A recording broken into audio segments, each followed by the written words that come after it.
Well, thank you very much, Ian. I must admit, in Louisville, Kentucky, if you did that to a horse, that's basically blasphemy.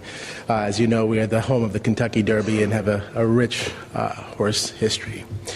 Going forward, I wanted to go ahead and sort of take a lot of what we already talked about and really get this into how we use it in clinical practice, particularly in my own practice in Louisville. And so going forward, as you know, in Louisville, we are certainly known for our basketball, and in the midst of March Madness, I think it's a sort of an important place, and I'm sure many of you were riveted with the game last night. However, the other thing that we're really known about is this issue of burden of disease. As you can see here, we have always been one of the states in the union that has had some of the highest rates of hypertension for a long time. We have a low socioeconomic range. We have many challenges when it comes to adherence rates. And as a result of that, we have had a lot of difficulty with our goal attainment rates. And so at this point, we are basically fighting in a gunfight with a knife. And so we try to use every tool that we can. And so anything that we can use that can help us, and particularly our patients, to understand their pathology and to help them understand what it's doing to them internally can be of assistance. And this is where I use the aortic stiffness indices. And I use them in two settings. And of course, on the left here is a sort of I use a phlebotomy chair for my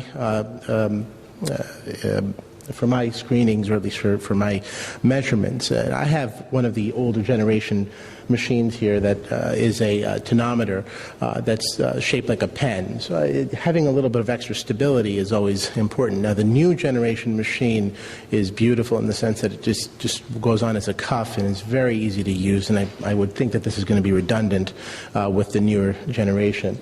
And of course, I use it a lot for screenings, and this is just recently, this month, we were at YMCA, and I use this as part of a hypertension screening. And this is one of our postdocs, Natasha, who has an interest in looking at aortic stiffness indices and environmental factors. We also have a lot of pollutants, particularly with a large rubber factory industry in the area, and we found some signal to suggest that pollutants have also had some signal towards a higher aortic stiffness.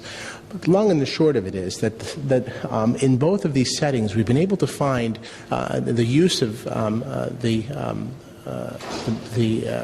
the modality to be very helpful. And I think that as we go forward, we'll go ahead and perhaps try to illustrate that for you. Of course, I wanted to go over some of the salient background that may, of course, be helpful. As you know, the central pressure increases. As we talked about, we do see an increase of stroke and renal failure. As the LV load increases, we do see an increase in LV mass, and all these issues of LV hypertrophy and heart failure has been already been recognized and already been shown in previous slides. This issue of heart failure is, of course, a very big one for Louisville, particularly because our rates of non-ischemic cardiomyopathy, particularly in the African-American population, is extremely high. We have the second highest LVAD population in the country, the left ventricular assist device population, and as a result of most of that is secondary to the hypertension that we see. Now, the portion of this, and with no pun intended, or perhaps pun intended, is that this whole issue of coronary perfusion and aortic stiffness go hand in hand. And of course, as we get older, the complexity of what we see and the dynamics of the waveforms gets more and more blunt. As we get more stiff over age, what we also sacrifice as a result of that is coronary blood flow. That has been shown with multiple modalities, particularly as a cardiac imager in my coronary PET and CT imaging. However, what this allows me to do with the Sigma core is a quick and dirty, if you will, of looking at this parameter, and hopefully by the end of this, you'll gain a better understanding of what I'm trying to sort of get at in just a moment. So, When I get an output for a patient, I just wanted to go ahead and show you what we get. So on the top line, of course, we're just getting the aortic pressures. And of course, what the new iteration, of course, now has the peripheral and the central pressures come up together. But in my old machine, I have to take the peripheral pressures, put it in manually, and then then the aortic pressure comes up sort of subsequently. I get an aortic pressure, an aortic I get aortic pressure, an augmentation pressure, an augmentation index, and a heart rate. Now, what does this all mean? So, going back here, the augmentation pressure is nothing more than what we talked about. Is this issue, as Dr. Wilkinson pointed out, is basically the reflection back of what's coming out of the left ventricle, going to the arteriolar bed, coming back towards the heart. And as a measure, of course, of the stiffness and augmenting the pressure in the central pressure, within the central bed. The augmentation index is nothing more than a percentage of that of the general pulse pressure. Now, when you look down here, if you say, look at the augmentation index, okay, fine. Why is the augmentation index standardized at 75%, at a heart rate of 75? Well, you can imagine if your systolic and diastolic times change, you have to standardize that to some time. So as a result of that, if you standardize it to 75 beats, then you've taken that change that you would have that would be chronotropic, and you've just standardized it to one time. Does that make sense? I hope that so as a result of it, that's why you have, not only is the index standardized by the pulse pressure, but it's also standardized by the chronotropy, which is the heart rate.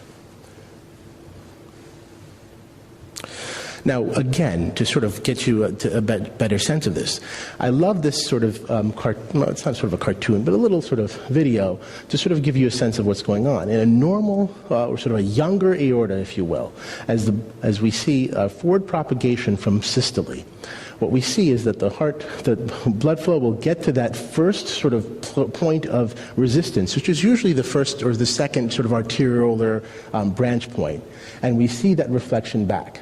Now, three dynamic changes should be seen to your eye. One, of course, is that there's a change in the luminal diameter as that's going forward, right? As you can see, follow that, that's getting bigger, and that gets smaller, and then gets bigger again. Notice that this is fairly slow, too. So this is also a function of velocity as well. There's a velocity component here. And of course, if you look down here, which is a reflection here, there's also a pressure component here. So there's three components here: a luminal change, a velocity change, and a pressure change. That's what happens. And this is what the beauty of the vascular system is. Imagine if we didn't have this system in place and how hard that left ventricle would have to work. The fact that we have vasculature that allows the blood to go down into the periphery, to allow perfusion to the very, very tips of our fingers and toes, is testament to the fact that we have a vasculature system that really works as an organ, and hence the beauty of the system and the elegance of it all. Now, as we get older and we get stiffer aortas, and we go ahead and make perhaps unintelligent lifestyle changes, as you can see here, a couple of things. The luminal changes is no longer as obvious. The velocity that's coming back is much faster, and of course, the pressure that you're seeing is much higher. So this is what we're calling as that augmentation pressure. That's what this is the augmentation pressure. And as you can see here, the stiffer that aorta is, the higher that augmentation pressure is. That simple. So, I mean, when I try to explain this to my fellows, of course they fall asleep because they all want to do interventional. So it's a different story. But so, why does this stuff matter? And why should I be using this as an endpoint? Or why should I even care about this in my clinic? And I would say that this study really does give me some fodder for future thought. It's the chicken or the egg, right? It's the thought of, well, what comes first? The blood pressure problem, or the high blood pressure, or does the aortic stiffness comes first? And the Framingham Offspring study really did perhaps try to answer that question. So in this study, in the 1,800 participants, what we found was that there was a higher arterial stiffness that was first seen 7 years before the progression of blood pressure. So in other words, before the phenotypic change of high blood pressure was noted, the aorta was already stiff. So perhaps aortic stiffness leads to the high blood pressure, not the other way around.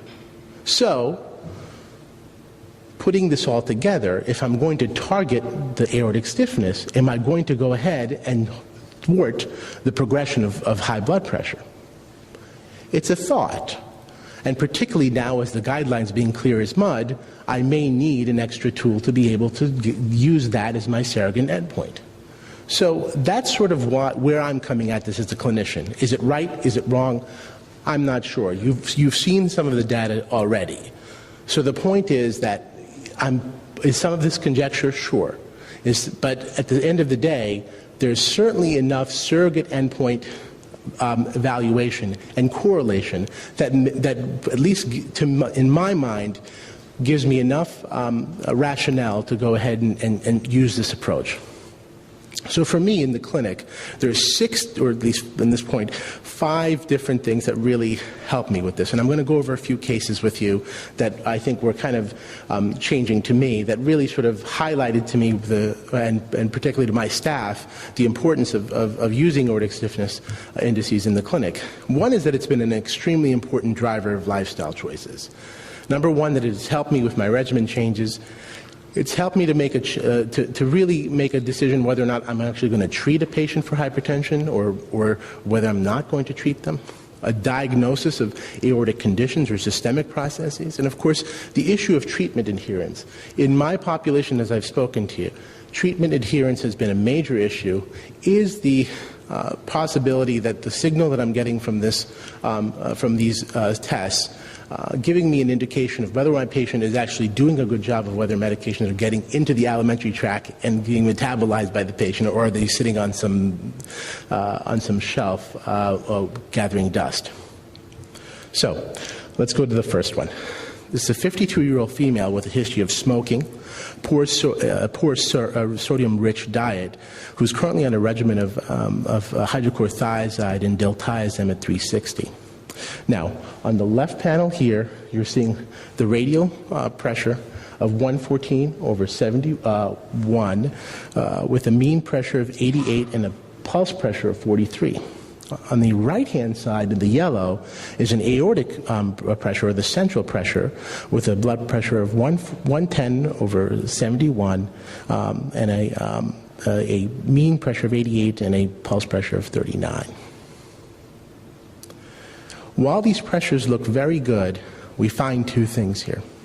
We find that the augmentation pressure is quite high for her age and sex match, and we find that the augmentation index for her age is very high as well, 52, while the upper limit of normal is 39. There's 2 points here that I look at for my own practice, and one that I'm still trying to grapple with, and I think there's some, as I'm trying to gather more data, I hope that I can get an answer for you, at least to get it, make more sense of it. This Figma-Core machine also has the ability to give me what's called an injection duration, which is very simply the percentage of time that the left ventricle is actually pumping blood out. Very simply, the less time that the left ventricle is working, the better it is for the left ventricle, right? I mean, you want to have that left ventricle pump as efficiently as possible, particularly for my heart failure patients. If I have a patient with systolic heart failure, it's in my best interest that that patient's ejection duration be less than more. And this subendocardial viability ratio is nothing more than the ratio of the area under the curves, going back to that entire curve that we looked at, the area of the curve of diastole divided by systole multiplied by 100. So it's nothing more than a ratio of how much time is spent in diastole versus the time spent in systole. Now, why is that important for me? It's important because much of my coronary blood flow happens in diastole. So if I have more time in diastole, I'm allowing that patient to have more coronary blood flow. And in my patients with coronary artery disease, that's my goal. Now, is this going to be an endpoint in the future that I could potentially use, and is this how I'm going to tailor-make my regimens? That time will tell, and I'm just using this I'm just letting you know that this is available as a part of the package, but it's not something that really has a great deal of data to it just yet. But again, like I said, we're still getting to the point of trying to get some signal for it. So lo and behold, going back to this woman who had fairly good pressures on her diltiazem and hydrochlorothiazide, turns out that if we go ahead and look at this, now we also get what we call a vascular age from this. Of all the things that my patients get from this whole thing, this vascular age thing is the most groundbreaking or the earth-shattering thing that they ever get. She finds out she has a vascular age of greater than 90. She sits there, she gets there, she cries, and her whole life just crumbles. She goes on a major diet and exercise regimen. Lo and behold, of course this changes. My point is this, is that, results of the test prompted the patient to make better lifestyle choices, including smoking cessation and diet, and she's stuck to it. She's done a great job. Emotional reaction to the vascular age as a concept is what elicited that change. And the reason why I think that is, and I can tell you this because I've had about 100 and something cases where this has happened, is that the concept of vascular age to me, and for my patients, particularly in my subset of patients, is a lot less esoteric than something like a blood pressure or an aortic stiffness. When I tell them that you're 65 from the inside, even though chronologically you're 45, that kills them. My women want to kill me. But at the same time, I'll tell you that it really does elicit some beautiful changes. I think, and so, if for nothing else, if that's what this elicits, so be it. I mean, so that's been a very important point for me, at least. Here's another interesting. So I told you that I do a lot of screenings, and I put in this aortic stiffness thing as part of my screening because at the end of the day, there's always an element of sexiness when you go into one of these sort of churches or YMCAs and you say, what's your vascular age? And so I had this opportunity where I had two identical 51-year-old African-American twins who came in to check their vascular ages. And they both had, of course, the same phenotype: type 2 diabetes, hypertension, hyperlipidemia, and obesity. Twin 1 had a regimen that included lisinopril, amlodipine, and carvedilol. On the left, blood pressure of 112/70, aortic pressure of 101/70. Everything looks pretty good here. Lo and behold, her augmentation pressure looks great. Augmentation index looks great. Pat on the back. Vascular age is somewhere between 35 and 37. We say, fantastic. Good for you. Twin 2. Regimen: atenolol, losartan, hydrochlorothiazide. Vascular age, 78. Augmentation pressure, 48. Augmentation 18. Augmentation index higher. And of course, look at that aortic pressure, 48. Again, highlighting the fact that the regimen changes and the regimen drives what happens. So again, huge changes or huge differences within the central indices versus the peripheral, even though these patients had, by definition, if they're identical twins, probably have the same mechanism of hypertension. But of course, the regimen makes all the difference. In this case, we had a 38-year-old female with recently diagnosed hypertension who came in for a secondary workup. Given her age, she only had one value of 140/92. I don't know why she was initially sort of relayed to us, but the very astute primary care physician went ahead and ordered all these indices, of course, to go ahead and look for a secondary workup, which were all negative, and of course no findings correlated with a coarctation.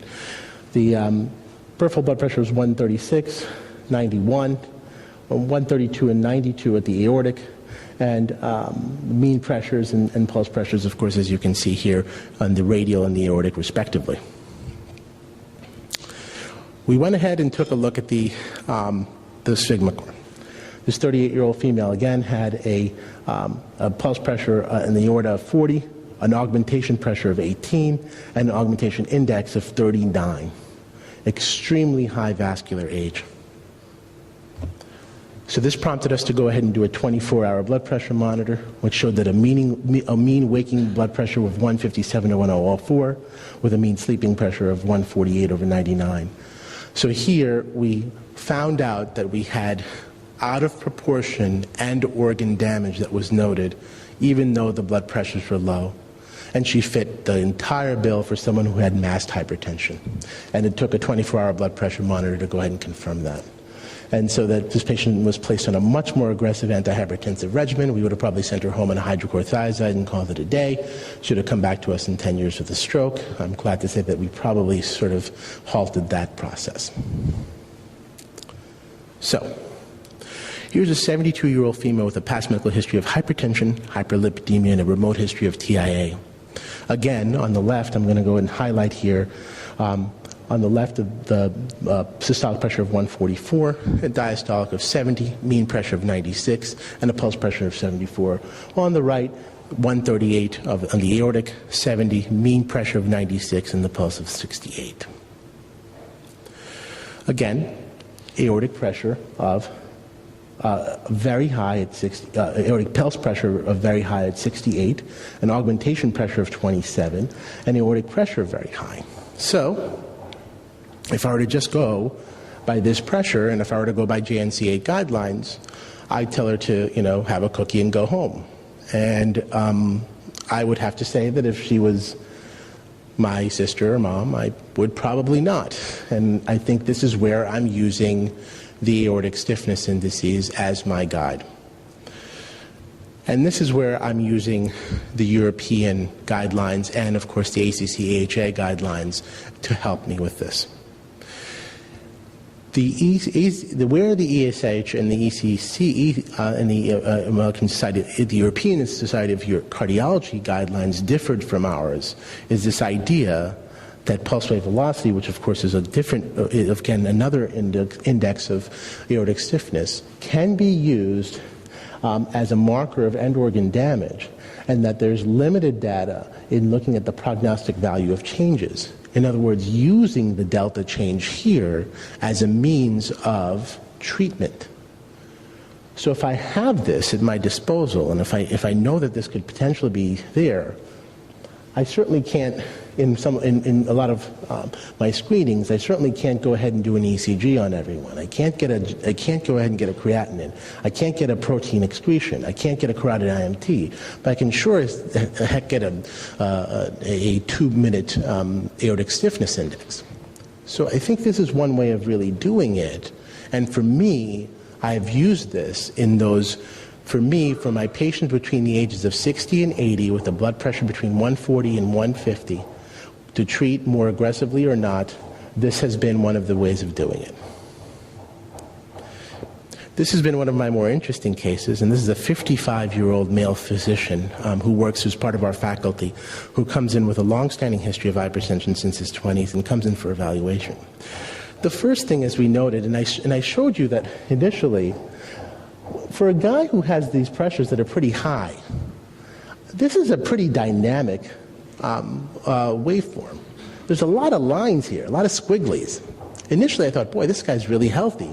These numbers make no sense. He just must be really nervous.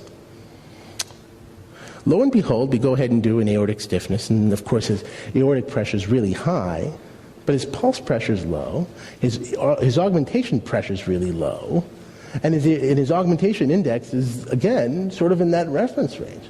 His vascular age is 40, even though he's 55. So I go ahead and do an echo on him, just because I can. And I see all this.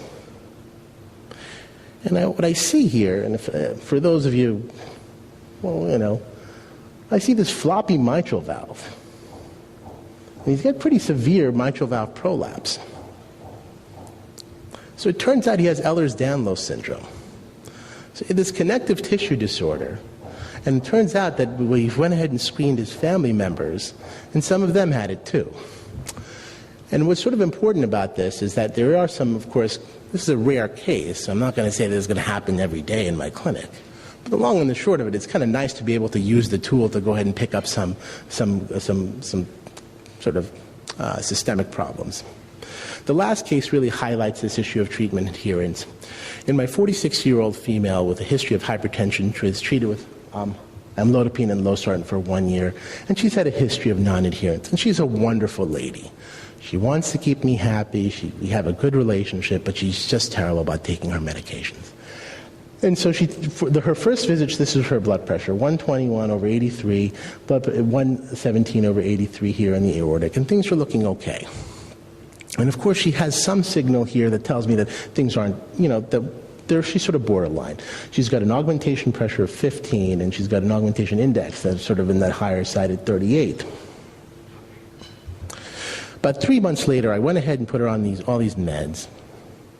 And of course, lo and behold, now she's, again, one of the things that happens is that her blood pressure comes back. She's sort of still in that normal, nothing that's really out of too high. Again, look at the waveforms, about the same in the radial side, but 131/88, 127/89, but really no change or perhaps even worse. And what I find is that a check with the outpatient pharmacy notes that there's no refills in the last 2 months. So clearly, if she had been taking her medications for those 2 months, I would have seen some improvement here in these indices. But there was no improvement. What she had done is that she sang like a canary and said that because she didn't want to disappoint me, she took her blood pressure medications the morning of. Of course, she had a little bit of a decrease in her blood pressure, but amlodipine, as you know, with this long half-life, isn't really going to do a whole lot, and that's why they were sort of on that higher range. So that was the issue. So in summary, the central blood pressure waveform provides information on arterial stiffness and wave reflection that is not available from standard brachial blood pressure cuff measurements.